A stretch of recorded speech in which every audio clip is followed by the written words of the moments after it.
үй бүлөнүн жашоо деңгээли, ал жердеги ынтымак биримдиги, ал жердин бир жечкендик ийгиликтери кандай болбосун ар тараптуу бардык көрсөткүчтөр боюнча бир гана киши жооп бериш керек. Ошол ата же эркек киши күйөөсү дегендей. Аял заты эмне үчүн бузулуп атат? Ким менен бузулуп атат? Же ким бар болгон үчүн бузулуп атат? Ошол пас эркектер бар болгон үчүн бузулуп атат. Кызга 40 үйдөн тыюу деген сөз бар. Уктуңуз беле ошону? Бүгүнкү биздин жаштар өзгөчө карындаштарыбыз деп коелучу, кыздарыбыз бул макал туура эмес. Кыргызга 40 үйдөн тыюу эмес, кыргызга 40 үйдөн колдоо керек деп талап кылып атышат. Үй бүлө институту деген түшүнүктү биз талкалап алдык. Ошону кайра жандандырышыбыз керек. Үй бүлөдөн башталат бардык нерсе. Кыз ала качуу эч качан салт болгон эмес. 80-90% кыз ала качууга аялдар көбүрөөк катышат. Кээ бир жеңелер кызды атайын урдаттырат. Эми ал тарапты айтсак. А бул тарапты айтсак, жигит тарапты. Ооба, жигит чечим кабыл алды, кызды урдап келди, үйгө алып келди. Анан ошо кызды отургузуп кетирбей аткандар ким?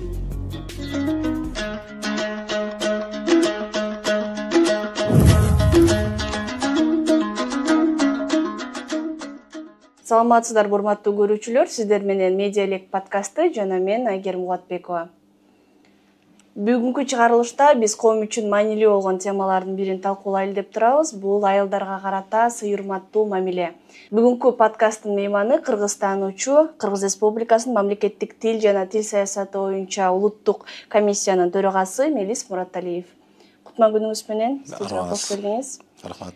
Алгач эле ошо аялдарга карата сый урматтуу мамиле түшүнүгү биздин коомдо кандай тарыхый жана маданий негизде калыптанган? Бүгүнкү коомдо, бүгүнкү азыркы учурдагы биздин кыргыз коомчулугунда аялдарга карата болгон мамиле абдан бир чектен ашынып, мындай бир жаман жорукчосундар менен жаман жагынан таанылган учурлар да көбөйүп баратат. Бул өтө кейиштүү нерсе.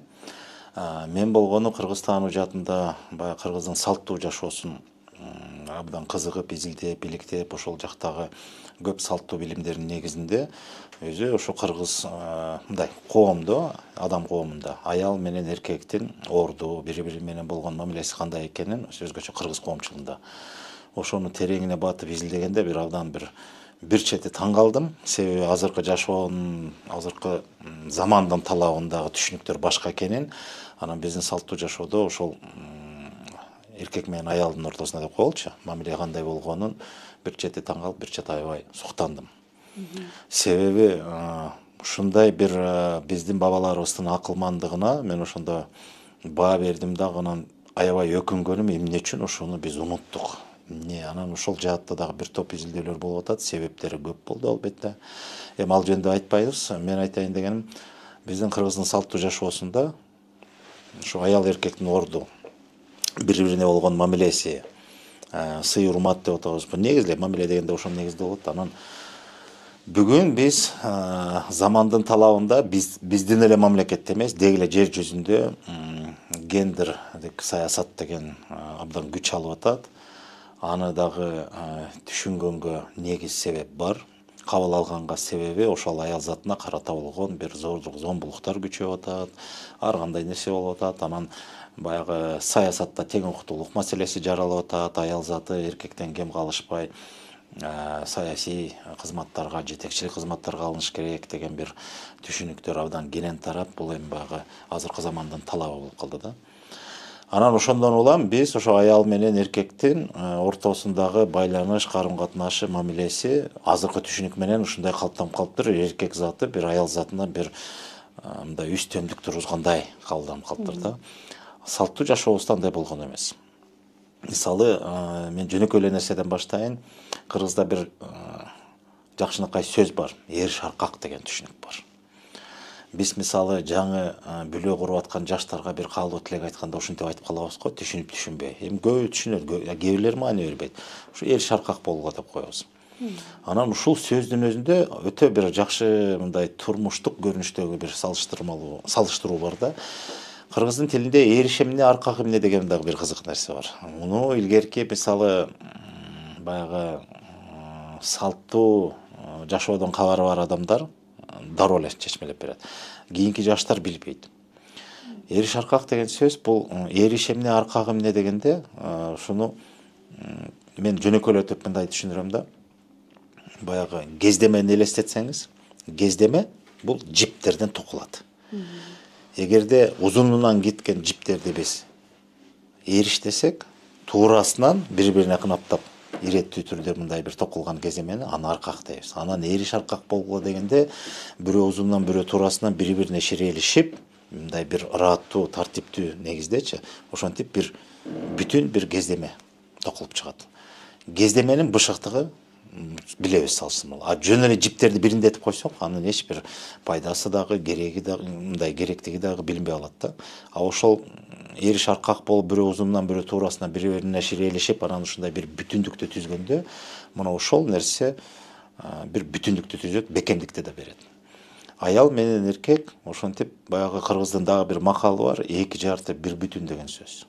Аял менен эркек экөө биригип келип туруп бир бүтүндүктү түзөт. Ар кими өз алдынча болгондо ал толук эмес. Мисалы, мынтип айтайынчы, 1000 мыкты эркек болсун, акылдуу, даанышман болобу, билги болобу, анан дараметтүү болобу, кандай болбосун, эгер ал жалгыз бой болсо, турмушта жашоодо, ал баары бир кем болуп эсептелинет. Ошонун сыңарында эле, эгерде аял заты да акылман, даанышман, ууз болсун, касиеттүү болсун, кандай болбосун, кутту кармасын дегенде, бирок ал дагы жалгыз бой болсо, ал дагы кем деп эсептелинет. Бул баягы үй бүлө темасын айтып атам да мен. Анан аял менен эркектин бири-бири менен кошулганда, анан ошентип жана эриш аркак болуп, же болбосо эки жарты бир бүтүн болуп туруп, анан экөө бириккенде гана бүтүндүккө жетет. Ар ким өз алдынча бой болгондо, бул баары бир толуктукка жетүүгө мүмкүн эмес деген түшүнүк. Бул жашоонун жаратылыштын мыйзамы боюнча ошондой да. Жаратылыш ошентип жараткан, бирөөнү эркек, бирөөнү аял кылып жупташып. Бул эми адамзатынан тышкары дагы жаныбарларда дагы, жада калса өсүмдүктөрдө да ошондой түшүнүктөр бар. Анан ушул нерсени көрүп жаратылыштын мыйзамынан улам кыргыздар, биздин көчмөндөр, ошо жаратылыштагы кандай мыйзам ченемдиктер болсо, ошонун баарын көрүп туруп, адам коомуна да ошондой тартипти орнотушкан да. Анан бирин өйдө, бирин төмөн көргөн эмес. Аял заты анын орду өзгөчө. Анын ордуна эркек киши тура албайт. Аял затынын жүгүн эркек киши көтөрө албайт. Ошонун сыңарында эле эркектин жүгүн дагы аял затын арттырган эмес. Мен ушул темада көп эле ушундай бир жана семинар тренингтерди өткөрүп жүрөм. Мен мындай нерсени айткым келип атат да. Карап көрсөк, тереңинен изилдеп көрсөк, философиялык деңгээлде биздин бабалар аял затын абдан аярлап, кандай десем, бир бийик тутуп, көп нерсеге аларды мындай түйшүккө, оорукерчиликке салган эмес экен. Аял деген сөздүн өзүндө дагы аяр деген бир түшүнүк жатат деген дагы бир божомолдор бар. Анан мисалы, же болбосо түз эле мааниде аялуу деген сөзчү. Анан бир мааниде мындай деген сөз бар да, мисалы, кээ бир тыюулар бар кыргызда. Анан ошону көргөндө бүгүнкү жаштар терең түшүнбөстөн келип туруп, анан аял затын ушинтип кордоп атасыңар, четтеп атасыңар дейт. Мисалы, аял киши эркектин баш кийимин, жагалпакты кийбейт деген тыюу бар. Анан эмне үчүн десе, ошол эркектин жүгүн, түйшүгүн, санаасын тартпасын деген сөз да. Баш кийим адамдын башында бардык нерсе да, куту да, дөөлөтү башында да, жакшылыгын баары, бактысы да башында, башына байланат дегендей. Анан баш кийим ошол баштын калканыч катары ошол чоң касиеттүү кутту дөөлөттү кошо алып жүрөт. Адамдын ошол баягы өзүнүн касиети, деми ошого жугат дегендей. Анан эркектин баш кийимин аял киши кийди деген сөз кыргызда эмне үчүн тыюу салган? Аны ыраа көрбөй аял затынан ичи тааргандыктан эмес, ошол эркектин жүгүн көтөрбөсүн деген сөз. Ошол аял затын анчалык түшүктүн эмне кереги бар деген мааниде аял затын мындай аярлаган деген мааниде. Мисалы, үй бүлөдө башчы ким деген маселеге келгенде эркек дейбиз. Ушул жерге келгенде түшүнбөстүктөн улам аял заты мындай кээде бир чычалайт, кээде талашат. Эмне үчүн эркек эле башчы болуш керек? Мен деле башкара алам, мен деле жетектей алам деген мисалы ошондон улам анан келип саясатка да ооп кетип атпайбызбы маселени, оодарып. Маселе үй бүлөдө башчы болуу бул бир такка отуруп бир буйрук берүүчү башкаруу принцибин түшүнбөш керек. Кыргыздын түшүнүгүндө үй бүлөнүн башчысы, үйдүн башчысы эркек киши болуш керек деген сөз бул эң биринчи эмне талап жатат ал жерде? Жоопкерчилик маселеси жатат. Үй бүлөнүн жашоо деңгээли, ал жердеги ынтымак биримдиги, ал жердин бир жетишкендик ийгиликтери кандай болбосун ар тараптуу бардык көрсөткүчтөр боюнча бир гана киши жооп бериш керек. Ошол ата же эркек киши, күйөөсү дегендей. Ошол жоопкерчиликти ала бериш керек. Баш болуу деген сөзчү. Андан тышкары табышкерлик маселеси, коргоочулук маселеси, камсыздоо маселеси, ошонун баарын келип туруп, эркек киши өзүнө алат дагы башчылык деген ошол, баш көз болуу. Бардык нерсеге жоопкерчиликтүү мамиле кылуу деген сөз. Аял затына андай жүктү арткан эмес дагы, аял затын айырылган. Анан кыргызда ошондон улам мындай айтып атат: үйдүн дөөлөтү эркекте дейт. Ошонун баарын таап келип, мээнети менен таап бир жетишкендик ийгиликке, бийиктикке жеткирүү ушунун баары эркектин жүгү, жолу, милдети деп. Аялдын колунда кут дейт. Үйдүн куту аялда дейбиз. Акыркы учурда бизде аял үйдүн куту деп айтылып кетип атат да, аял үйдүн куту деп. Мен ушуну мындай тереңирээк изилдеп көрсөм, илгеркилер антип айтпакан эмес экен. Антип айтса деле болот, бирок түпкү мааниси аял өзү кут эмес. Үйдүн куту аялда деген сөз туура да. Аял үйдүн куту эмес, аялда үйдүн куту же үйдүн куту аялда. Эмне бул кандай мааниде? Ошол мисалы күйөөсү эри деп коелучу, эртеден кечке тышта жүрөт да, табышкерлик менен аракет кылат, камсыздоосу менен баары менен келип баарын бир жерге ишыл ырыскына чогултат. Бир жерге келип чогултуп, бир жерге үйөт. Ошондон улам үй деген түшүнүк келген да. Үй деген сөз ошо бир нерсе чогулт. Ошонун үйдүн башы ким дегенде, башчысы ким дегенде эркектин жолу ошол. Ал үйүп келип чогулткан милдетин аткарат. Ал эми ошол чогулган үйүлгөн нерсенин ырыскына деп коелучу, бир жалпылап айтканда. Ошонун баарын ордорду менен иретин жайгаштырып, анын берекесин арттыруу, бүт жол жобосу менен баарын иреттеп, баягы бир сөз менен кыргыздын бүтүр сөзү менен уютуу ошол бул аялдын колунда. Ошол нерсесин баарын уютуп, баягы иреттеп, ыраты менен баарын колдонууга баягы колунан келген аялды, мына колунда берекеси бар экен, же болбосо үйдүн кутун кармаган аял деп ушинтип айткан экен. Аял киши бар нерсени көркөмдөп, кооздоп же кичинекей нерсени арттырып, көбөйтүп, мына уютуу деген ошол да, уюткулук касиети аялда болот. Кыргыздар ушинтип баалаганбыз аял затын.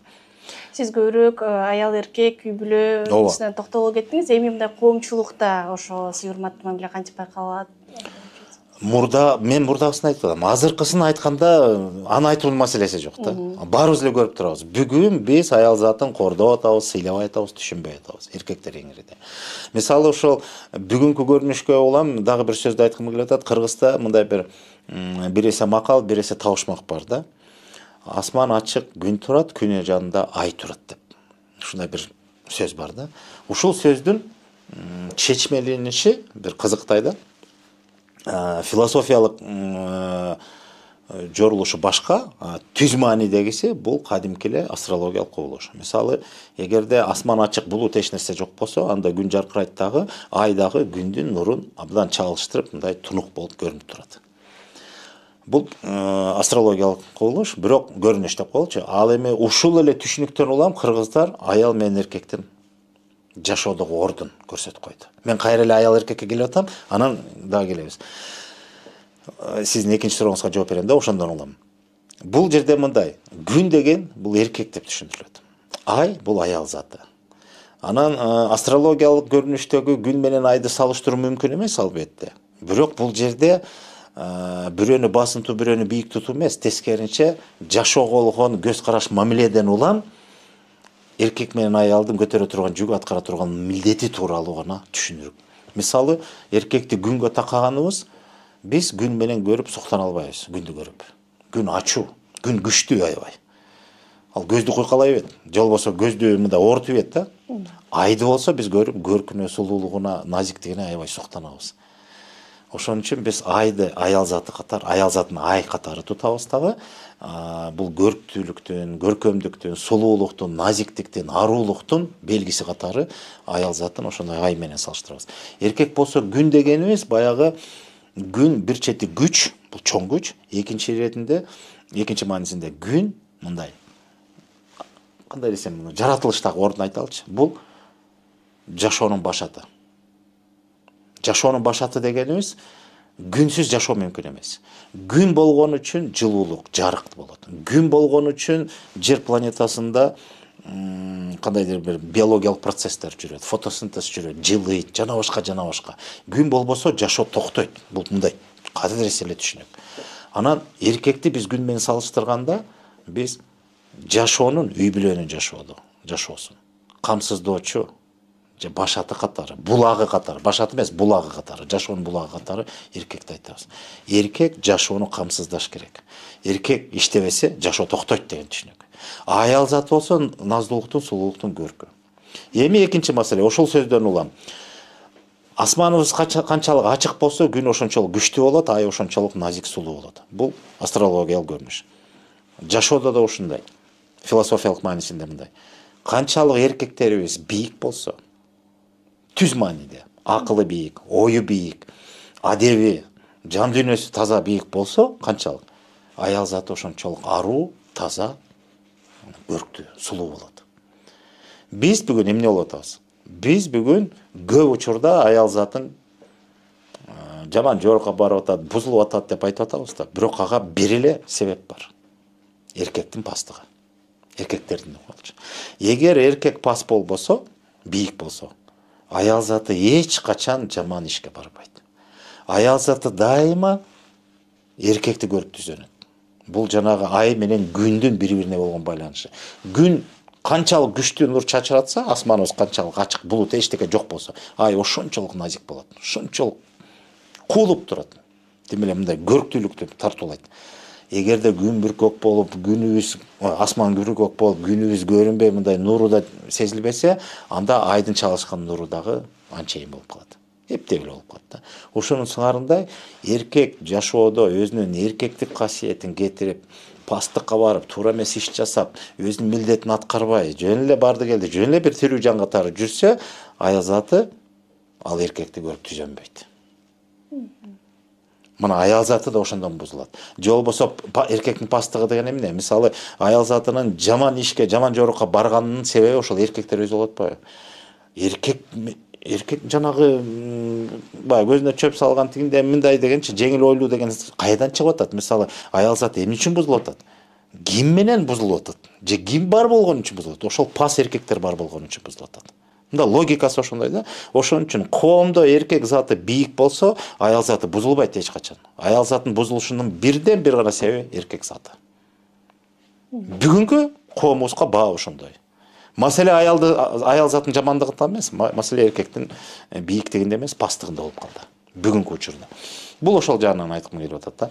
А болбосо биздин бабалар аял затына карата болгон мамилени, сый урматтын ушундан белгиле кээ бир макалдарды эле талдайлычы. Аял мынтип айтат, эркек сел, аял көл дейт. Мына салыштыруу. Эркек сел деген сөз бул эркек албут күч. Сел деген ошондой да, албут бар, ал кыйроотуучу, талкалоочу күчкө айланып кайтышы мүмкүн. Сел деген. Эркекте ошондой күч бар, анча-мынча туура эмес нерсеге сезимге алдырып ийсе, ал кыйратып бузуп да салат дейт.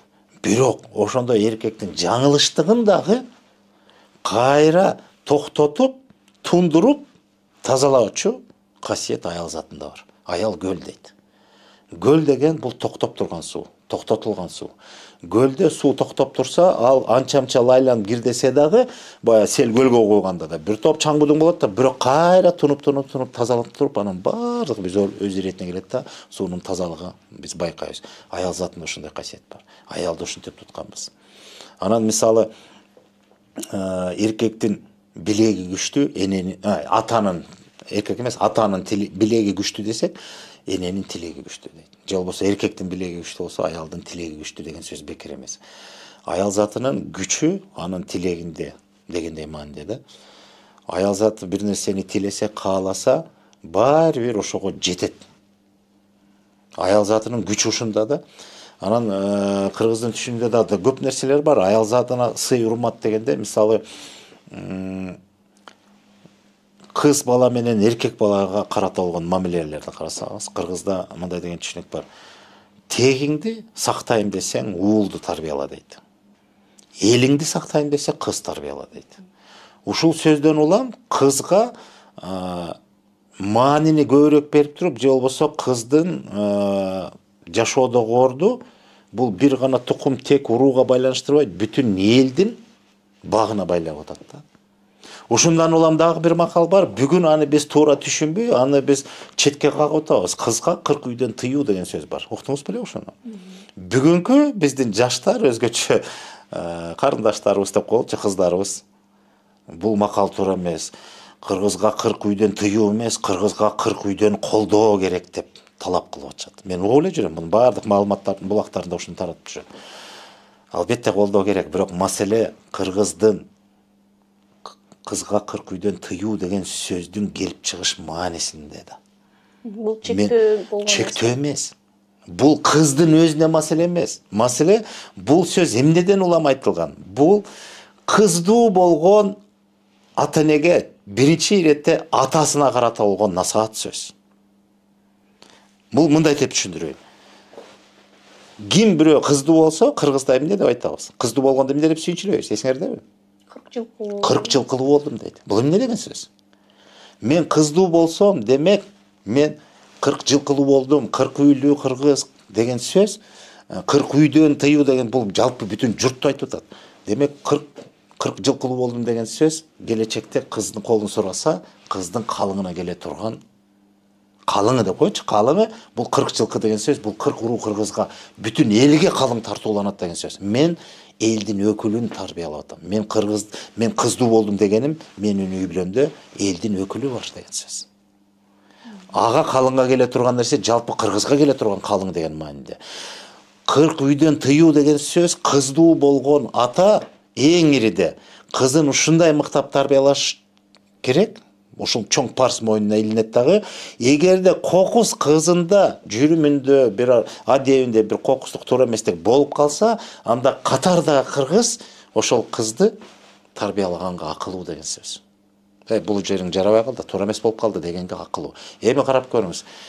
Ким өзүнүн канынан бүткөн баласына башка четтен ушундай сын айтуусун каалайт? Демек бул жерде жоопкерчилик маселеси атанын мойнунда. Кызды 40 үйдөн тыюу деген сөз атасынын кулагына күмүш деп айтам, кулагына коңгуроо. Аял затына сырга дейт, эркектерге коңгуроо дейт. Кулагына коңгуроо салуу деген сөз. Мындан ары сен чоң жоопкерчиликти мойнуңа илдиң деген сөз. Ушуну туюнтат. Демек сен кызга ушундай тарбияны мыктап бер, ушундай үлгү бол өзүң. Мамилең да түз болсун. Кыз киши деген эч кандай кордукту да, зордукту да көрбөсүн, сый урматтын негизинде. Ошол эле учурда ал билги да болуш керек, ууз да болуш керек. Кутту да уюта билиш керек. Ал энесин көрүп тарбиялап алыш керек. Атасы болсо ошонун баарына жоопкерчиликти, мамилени мойнуна алат дагы. Анан кокус кызымда туура эмес нерсе болуп калса, мен элден ошону укпайын дейт да. Мына кандай маселе болгон. Биз бүгүн аны 40 үйдөн колдоо болуш керек. Албетте, кээ бир кыздарга карата сырттан бир сын айтылса, бул эмне үчүн айтылып атат? Демек, ошол кыздын жүрүм турумда, адебинде бир маселе бар да. Анан кайдыгер карабаган жан катары бирөө сырттан ай кызым андай болбойт, мындай бол деп тыюу салса, мына ошону кабыл албай атпайбызбы? Бул бир. Экинчиден дагы бир маселе бар. Кыргызда мындай деген сөз бар. Кыздын 40 чачылуу деген сөз. Бул эмне деген сөз? Кыз төркүнүнө келсе, төрдөн орун алат. Бул эмне деген? Бул сый эмеспи деген сөз. Мына аны айтсаң эле бул илгерки жашоо жок, илгерки эмес. Азыркы күндө деле бул өтө маанилүү. Азыр деле биз буну бүгүнкү турмуштан орун алдырсак болот. Маселе өзүбүздүн аң сезимибизде, жашоого болгон көз карашыбызда. Анан бири-бирибизге болгон мамилебизде. Ал биз өзүбүздөн эле көз каранды. Өзүбүз ушуну туура кабылдасак эле, аны жөнгө салып эле, кайра баарынын ордуна иретине келтирсек болот. Кыздын 40 чачылуу деген сөз, мына көрдүңүзбү, бул жерде биринчиден жана кыздарга карата болгон чач өрүмдөрүнүн дагы мааниси болот да. Мен биротоло чулуу эле айтып берейин да. Мисалы, Кыргызда чач өрүү деген чоң улуу салт бар. Ошол салт боюнча жаш курагына жараша кыздарды чачын өрүшөт. Өзү баягы мен сулп негизгилерин айтайын, 5 көкүл деп коет. Бул секелек кыздарга 5 көкүл өрүлөт. Анан бойго жетип калган кыздардын чачы 40 өрүмгө өтүлөт. 40 өрүм. 40 чач деген ошол. Кыздын 40 чачылуу деген ошол. Анан турмушка чыкканда 2 өрүм болот. Жуп болдук деген сөз. Анан бир канча убакыт өткөндөн кийин 1 өрүмгө өтөт аял заты. Анын 2 себеби бар. Же аял заты бир бийликке жетет, ушунда тактап коеюн. Бийлик десе бүгүнкү маанидеги бийлик эмес, бир кызматка отуруп мындай бир жок. Кыргызда бийлик деген сөз мындай, элди бийлептир, баланча тойдо баланча бийледи деген сөз. Бул эмне деген сөз? Башкарды же болбосо жөнгө салды, тартибин камсыздады деген сөз. Аял заты бийликке келди деген сөз, мисалы айылында урук тууганында бир айылдын жеңеси же айылдын энеси деген наамга жетсе, бул ошол бийлик деген сөз. Эл эсептешип, ал кишинин алдынан кыя өтпөй, баардык нерсени кеңешип, аны менен эсептешип, анан иш кылат деген сөз. Мына ошондойго жеткенде бир өрүм. Демек ал мындай. Бул биринчи мааниси, экинчи мааниси бир өрүмдө. Чогуу бир эле өргөнү. Бул эгерде аял жесир калса, күйөөсү өтүп кетип, жалгыз бой калса, ар кандай себептер менен үй бүлөнүн жүгүн өзү көтөрүп калды деген сөз. Эгерде жолдошу күйөөсү жок болуп, өзү болуп, бала бакырасы бар болуп, анда ошо үй бүлөгө жоопкер катары эне болсо, анда ошондо бир өрүм чач болот. Эми 40 жашка келели. Эмне үчүн бойго жеткен кыздарды, турмуш кура элек кыздарды 40 өрүм кылат. Бул 40 үйлүү кыргыздын өкүлү деген сөз. Элдин өкүлү даяр, турмушка бергенге даяр деген сөз. Тарбия көрдү, бойго жетти, болду. Эми баягы кол сурап келе берсиңер болот дегенден белгиси да 40 өрүм чач болсо кызда башы бош деген белги. Анан ошол кыздын 40 чачулуу деген сөз баягы турмушка кетип баягы башка жерден болсо дагы анан төркүлөп келгенде же башка учурларда бир маселе коомчулукта бир ошол эле саясат дейли же мындай бир коомдук иштерде кой кыздын 40 чачулуу деп төргөткөрүп атпайбызбы же жол берип атпайбызбы? Бул эмне деген сөз? Себеби кыз өзү бул элдин өкүлү. Бүтүн элдин өкүлү. Мисалы эркектер биз өзүбүздү элдин өкүлү катары эмес, биз баланча урук тукумдун өкүлүбүз же кызматта болсо баланча мекеменин өкүлүбүз дейт. А кызга келгенде биз андай мамиле кылбайбыз. Биз бүтүн элдин өкүлү, анын жолулу дейбиз, 40 чачулуу деп коебуз. 40 чачы деген мааниде, ал бир кезде 40 чач баягы турмушка чыга электе 40 чач өргөн да. Бул ал мааниде эмес, жалпы эле элдин өкүлү катары деп биз аны кабылдайбыз. Анан ошон үчүн жанагы элиңди сактайм десең кыз тарбияла деген сөз, баягы кыргызда ар кандай сөз айтылат, кээде жаман мааниде айтабыз, кыз душман деп коебуз, кээде ушинтип коет. Ал мындай мааниде да баягы кыз же чийден тышкары деп коет. Же кыздын барар жери күйөө деген сөз, бул үйгө таандык эмес. Сен кыздуу болдуңбу? Сен элчини тарбияла, анын барар жери башка. Ал сенин үйүңө таандык эмес деген сөз да. Ошон үчүн ал кайсы жерге барат, нике кайып кандай буйрулат, эгер бөлөк элдин өкүлүнө турмушка чыкса, ал жерде кыргыздын кызы деп барат. Ал жерде мисалы Мелистин кызы, Асандын кызы дебейт. Ал жерде кыргыздын кызы. Анан ошол жерде кандай баага толот? Бийик баага толсо, кыргыздын кызы мыкты экен деген эле бир эле баа угулат. Жалпы жөнүнө. Же болбосо баага толбой калса, анда кыргыздын кыздары начар экен деген сөзгө кагабыз да. Мына ошон үчүн кыз бул баягы элдин өкүлү деген ошол да. Анан кыздын 40 чачулуу деген кыздын элдин өкүлү катары анын жолу дайыма болот. Кыз аркылуу элге баа берилет. Эл менен достош мамиле кылуу ал бир, а кыз аркылуу берилген баа бул анык баа да. Себеби ал кыз бирөөгө бүлөө болуп, алар менен камыр журуп, турмушунда бир бүтүндүккө айлангандан кийин анын алган таалим тарбиясы, иш билгилиги, турмушка болгон туруштуктугу, чыдамкайлыгы жана башка бардык адамга таандык касиеттеринен улам бир эле кызга карап туруп бүтүн элге баа берилет. Кыргыздын кыздары ушундай экен деп. Мына кызга, аял затына биз ушундай мамиле жасап, мындай асырап эле келген элдер болгонбуз. Бүгүн болсо ошонун баарынан биз кол жуудук да. Эми баарынан дебейин, алыстап калдык. Эмне себептен? Себеби биз өзүбүздүн тамырыбызды тааныбай, маданият, нарк, салтыбызды билбей, биз баягы ортодон эмне үчүн деген суроого себеби эмнеде дегенде мен кыска эле айтайын. Биз ортодо эки кылымга жакын мезгил өзүбүздүн салттуу жашоо адебибиз менен, салттуу жашоо мыйзамыбыз менен жашабай калдык. Биз башка элдин маданиятынын таасири, үстөмдүгү менен башка жашоо адеби, башка жашоо тартиби менен жашап калдык. Өзүбүздүкүнөн алыстап, жада калса ошол кандан бүткөн балдарыбызга болгон мамилебиз дагы ушунча өзгөрүлүп кетти. Бүгүн ушундай тилекке каршымын. Сиз биротоо себептерине дагы токтолуп айтып кеттиңиз. Эми ушул эле жерде бул маселени чечүү үчүн, жөнгө салуу үчүн кандай сунуштарды айтасыз?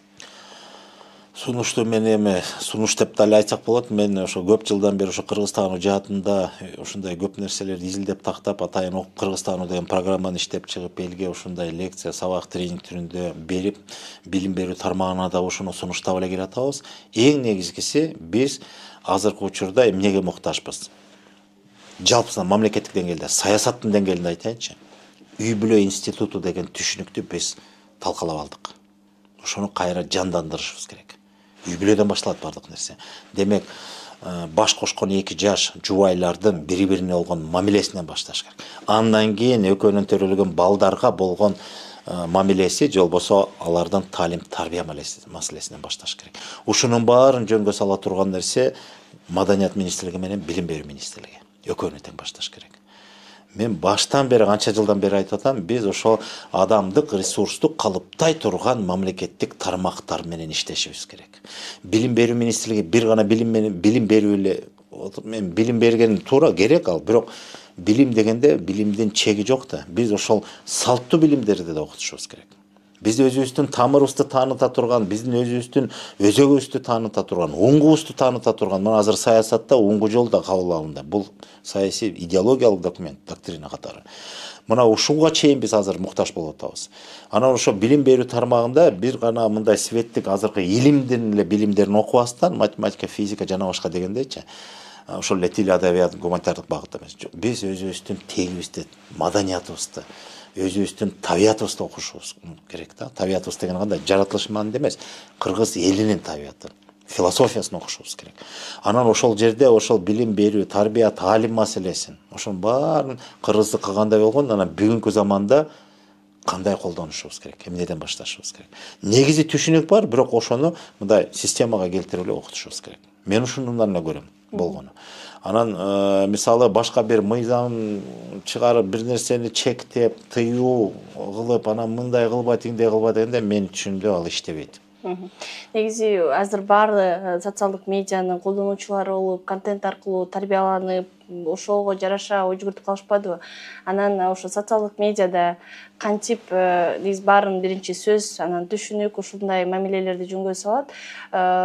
Колдонуучуларга кандай кеңештерди айтасыз ошо социалдык медиада аялдарга карата сый урмат мамилени калыптандырыш үчүн балким? Эми жантан бери айтканым ошо колдонуучуларга эле багыттап эле айтып атам. Негизи анан дагы кошумча кошо турган дагы бир ойду айтып кетейин. Мисалы акыркы учурда биз эми көрүп атабыз аябай кейиштүү көрүнүштөрдүн бири, мисалы аял заты тарабынан талап кылынган бир ураандар чыгып атат. Мисалы гелинизация, анан чай куйбайм, анан бул гелин деген бул кулдук деген түшүнүк да.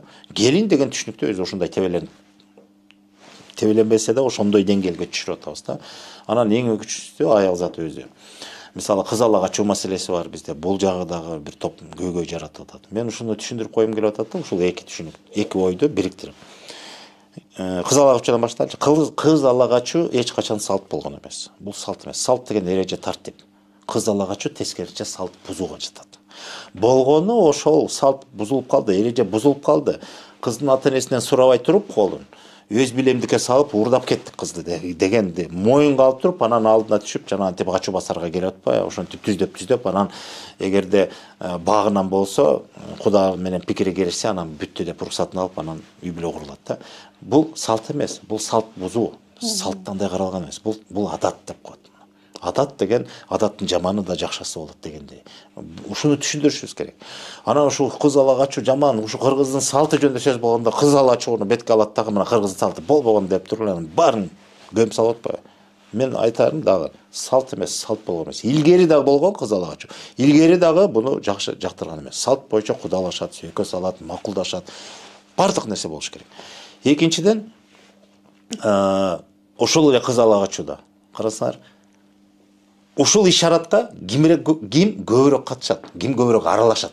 Байкап көрсөк. Эркекпи же аялбы? Балким аялдар. Аял балким эмес. 80-90% кыз ала качууга аялдар көбүрөөк катышат. Кээ бир жеңелер кызды атайын урдаттырат. Эми ал тарапта айтсак. А бул тарапта айтсак, жигит тарапта. Ооба, жигит чечим кабыл алды, кызды урдап келди, үйгө алып келди. Анан ошо кызды отургузуп кетирбей аткандар ким? Бүтүн аялдар да, кайненеси, кайнечеси, кошунасы, жалаң аялдар катышат. аягында кетпестин амалы деп туруп босого жата калып атпайбы, кана мени аттап көрчү кыйын болсоң дегенсип. Эми аялдын багын аял бууп атпайбы эсе.